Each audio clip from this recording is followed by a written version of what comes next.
YCP హయాంలో AP brand ను పూర్తిగా దెబ్బతీశారన్నారు సీఎం చంద్రబాబు.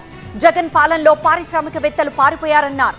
తాము అధికారంలోకి వచ్చాక లక్షల కోట్ల పెట్టుబడులు తీసుకొచ్చామని, సంక్షేమం, అభివృద్ధి, సుపరిపాలన అందిస్తున్నామని తెలిపారు. నేను ఆ రోజు ఒకే మాట చెప్పాం, మళ్ళీ దీన్ని ఘాట్లో పెడతాం, ఎక్కడ కూడా నిర్లక్ష్యం చేయం, కరెంటు ఛార్జీలు పెంచకుండా ఈ వ్యవస్థని సమర్థవంతంగా నిలబెడతామని నిలబెట్టాం. ఏపీ బ్రాండ్ పూర్తిగా దెబ్బతింది.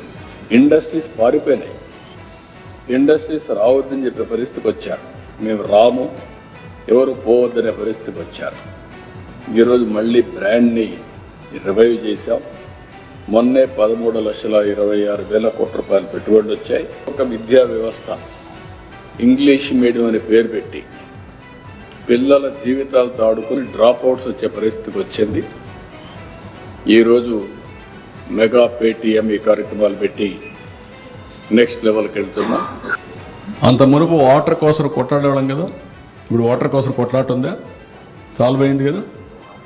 పవర్ రేట్లు పెరిగాయి కదా, ఇప్పుడు పవర్ రేట్లు పెరగడం వల్ల కదా. 5 ఏళ్ళు గొడవలు కదా. ఏంటి కారణం? ఇన్ఎఫిషియన్సీ కదా.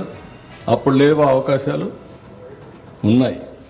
లీడర్ మారిన తర్వాత అన్నీ మారిపోయినాయి. ఇలాంటి వాళ్ళు ప్రతిపక్షంలో ఉంటే, రాజకీయాల్లో ఉంటే కెన్ యూ అప్రిషియేట్? వీళ్ళతో రాజకీయం చేయాలంటే నాలాంటి వాడికి ఎంత బాధగా ఉంటుందో ఆలోచించాలి. That is the problem with politician, political thinking. It's okay, కానీ మా party MP answerable to parliament, answerable to honourable prime minister. కాబట్టి ఇక్కడి నుంచి నేనేదో మానిటర్ చేస్తాను every day to day. Party MP, it is NDA government.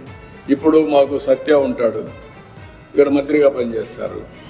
Government of India లేదంటే BJP, all India BJP ఈయన తప్పు చేస్తే వాళ్ళని నేను అడగలేను కదా. అది తప్పని కాదు, టెక్నికల్గా ఫెయిల్ అయినా ఇలాంటివి ఉంటాయి, దాన్ని వాళ్ళు హ్యాండిల్ చేస్తారు స్మూత్.